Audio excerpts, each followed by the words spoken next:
Okay, you guys, so I literally do not know.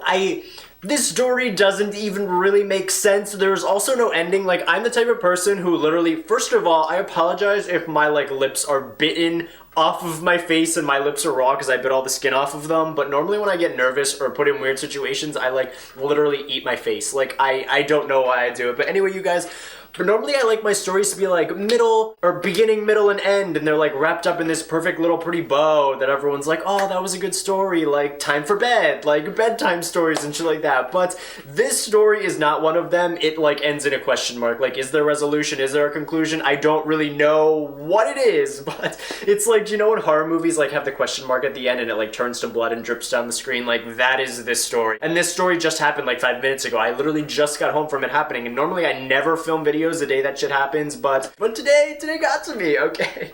And I almost shat my pants. Like, shit almost passed through my colon, lower intestine, and out of my asshole into my new Calvin Klein underwear.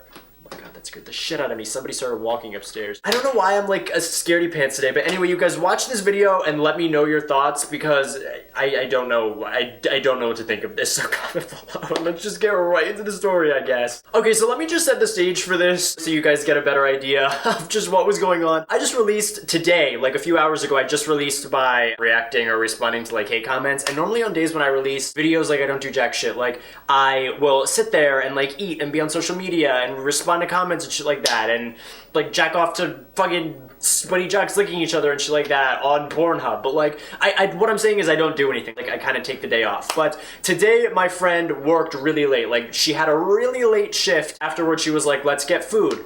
I cannot pass up like half-apps, like, yo, what's up, Applebee's CEO, if you're watching this. Anyway, you guys, so that means like I got off my lazy ass today, which none of this would have fucking happened if I would have stayed in like I wanted to, but I drove to my friend's house to meet her, and then we were gonna go together to get Applebee's. And like, I'm just gonna be honest, like, she lives in a beautiful house, but it just happens to be on like this really long-ass, creepy road to El Dorado. Was that a movie? This long ass creepy street. You'll be driving down it and it's like a dark street, and you'll be like, yo, what's up, drug deal that's currently in progress, and you'll see the Hamburglar and shit like that, because it just like, it's sketchy and weird. But anyway, hers is the only house on the street. The rest of them are townhouses where like all day people are out on their porch because they don't have jobs and they're drinking beer and they don't have air conditioning. And no judgment, I have like $5 in my bank account, so like I can't shit on people for not for living in poverty or anything like that, because I have no money myself. But anyway, like I said, she lives in the only standalone house, and right across, like, just to give you guys like the idea of what surrounds her house, right across is this large warehouse that probably, I don't know if it's vacant, I don't know if it's abandoned, but no one is ever in it and the lights are always out. Behind her house, like, she has a yard, and then it like leads to this like swamp where there's probably fucking witches. To the left of her house, there's like a forest. Like, there's trees, shrubs, foliage, if you will. That was a nice word. So despite her literally living on the Nightmare on Elm Street, I don't know how else to describe it, she's like the last house on the left, and I know that's a horror movie as well. I'm making all these horror movie references, but she's the last house on the left, and I drive all the way down the street, I park in front of her house. Literally, I had to parallel park, that took like 5 minutes to do because I almost crashed because I suck at parallel parking. Yet I want a huge ass truck. Anyway, I get out of my car, I go into her house, we're kind of talking for a little bit, hanging out before going to Applebee's, and mainly we were hanging out for a long time because we couldn't decide what we wanted. Like, I was like, do I want Applebee's? Do I want Red Lobster with the cheddar biscuits? It was literally like 1 hour later, like in SpongeBob when that time thing comes up. Anyway, she has this cute ass dog. Moral of the story, always listen to your dogs, people. He was acting really weird tonight, like super weird. Normally he's excited and runs around, he's like this cute little snowball, but tonight he was acting weird. His tail wasn't wagging, he was like staying in the kitchen, which is just one side of the house, and refusing to leave, and he kept like staring at the wall and being weird. My friend actually thought it was gas. I don't know, I don't have dogs. Do dogs act weird when they have gas? Somebody let me know. That's not how I act when I have gas, though. I don't have gas, though. I've never shat, never peed, so I wouldn't know what it's like to have gas or any of that. I don't even know what the fuck I'm saying at this point. But anyway, we eventually just decide we're gonna fucking get Applebee's, so we leave the house. As we're leaving, the dog kind of is acting weird, running around in a circle, and we're just like, haha, as the idiots that we are, we're just like, ha ha ha, it's gonna miss us, it's gonna be sad, like, we'll be back soon. And then we leave, and we head off to Applebee's. This is really an uneventful part of the story, I don't know. We went to Applebee's, I ate fucking pretzels, like, what do you want to know? So we leave Applebee's at around Ew, I'm just fucking disgusting. Why does anyone watch these videos? We leave Applebee's at around 1:30 in the morning. Obviously, that's late at night when, you know, creepy men should be in their creepy beds having their creepy dreams, you know, not out and about town. We get back to our house probably at around 1:55 in the morning, and I could not tell you what I was saying in the car as we pulled over to the curb. But as we are pulling over, her headlights, like, dance across. Ooh, look at that. Look at that figurative language that I'm using. Is that the right word? What is that, a personification? The headlights danced across the tree trunks. And that's when I saw something. At first, I thought it was like this tall deer thing. I don't even know what I thought it was really. It looked like some type of animal, but when I realized what it actually was, like, I gasped. And not the type of gasp like, you know when you're sitting at in a magic show and the magician does a trick and you're like, ooh, like, no, not that type of gasp, like a like gasp where I'm pretty sure that I sucked in probably 50% of the Earth's oxygen supply in that moment. That's how deep and heavy my gasp was. There was a man standing in between the tree trunks of the forest lining, probably like maybe 5 feet away from the window of her house, just staring forward through the window. And man, for those of you who can't hear very well and can't process, is a fucking man. He was tall. I can't say if he was above 6 feet or not, but he looked tall. He was balding a little bit. I can tell you for a fact he was wearing glasses. And I know he was wearing glasses because that's what reflected off of the headlights. Like, you could see his glasses illuminate, which is why he initially really caught my eye, which was actually chilling, you know what I mean? To see just, like, the glasses of a man, you know? And I feel bad saying he was kind of like a sphere, but his body was relatively spherical. It was a very chilling thing to see just a man, you know, feet from somebody's house when there's really nothing around, just like on the edge of the trees, just like staring at this, like my friend's house. It was just really fucking weird. And for those of you guys who are like, you're overreacting, it's just a man. Like, first of all, you're probably a fucking creepy ass man yourself. Second of all, shut up. I'm sorry I was afraid of a man. So we actually floored it. Like, we did not stay parked there for long. She like slammed on the gas and we left because, I don't know, you don't want to, he was probably less than 10 feet away from our car. And it's not like he's the fucking mailman where you're like, oh, like, top of the morning, mailman, just gonna go into my house now. So we had no real choice but to actually call the cops, but I don't know, initially I felt bad.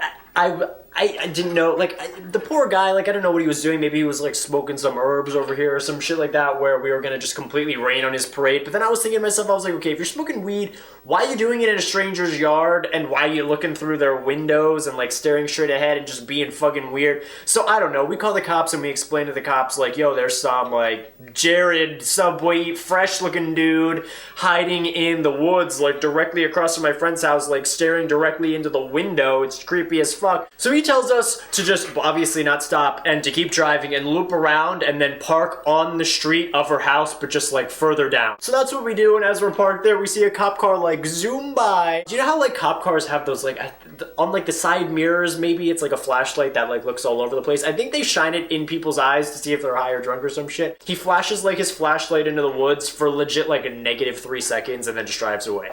And we were like, okay, like, thanks.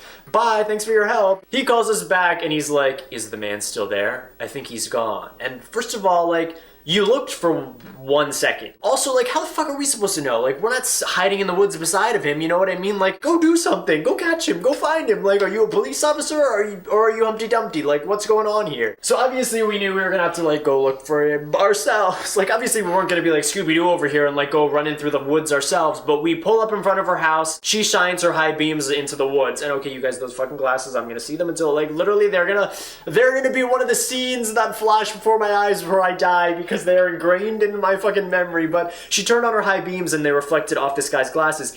We initially thought he was gone. I for sure thought he was gonna have run away, but like I said, we saw his glasses. He was like crouched down further back. But anyway, we go like, oh fuck, because we see that he's there and we just like drive away and we call the cop back and we're like, yeah, he's still there. So again, we loop around and we park on the street and we see 2 cop cars now. Like a new cop has joined the old cop and they like speed by. And it wasn't long before a 3rd cop came and we see them all like get out of their cars and then they just like take off running into the woods with their flashlights and we're like, oh shit. And my friend was like fucking scared shitless because I mean, like, I don't blame her, but like my reaction to like, first of all, like I was like living for this shit. She was like, I'm so sorry that you can't get to your car. I'm so sorry that this is happening right now. And I was like, literally, I live for this shit. Like, I welcome, like, burn down my house, like, bury me alive. Like, I love this fucking drama. Like, it's my fucking favorite thing. Like, I would not want to be anywhere else in the world at that moment other than right there, like, watching these cops, like, chase after this guy through the woods. woods. Anyway, my reaction is to like make her laugh. Like, I don't know, I like crack jokes to try to like lighten the mood. So like I distinctly remember that. You guys, she lives like,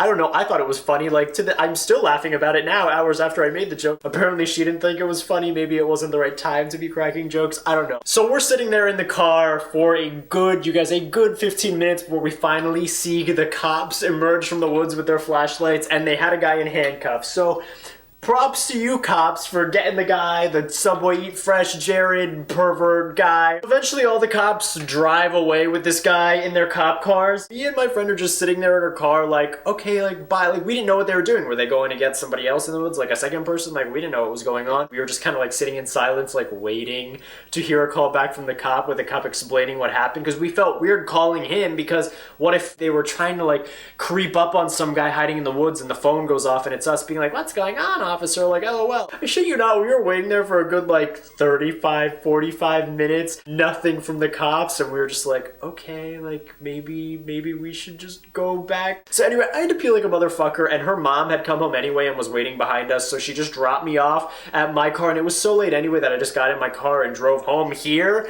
But seriously, to this, like, who was that person? Like, what was he doing? Like, can we get an update on what happened? Did he have weapons on him? I just got home like not too long ago and I still don't have a call with an update. So this is the big red question mark. Comment below with what you think happened. Was it you? Was one of you the ones who was hiding in the bushes? Subscribe to my channel if you aren't yet and you are interested in more weird story times. Comment below if you want, like, I fucking bled during sex one time, if you want to know that story, or like I have weird other sexual stories, or the time that I went on a date with a much older man. If you want any of those, comment below. Give this video a thumbs up if you like it. If you haven't yet watched my responding to hate comments video that I posted tonight, like, what the fuck are you doing? Like, go check it out now. Link to that will be in the description below. If you guys do want another storytime video right now, I made one about a week and a half ago about this experience I had on this gay hookup site where I was literally blackmailed by somebody. That will also be linked in the description box below. Follow me on Instagram at jmeridu. My Twitter is officialjackm. My Snapchat and Musical.ly are also jmeridu as well. Thank you guys so much for watching, and I'll see you guys next time.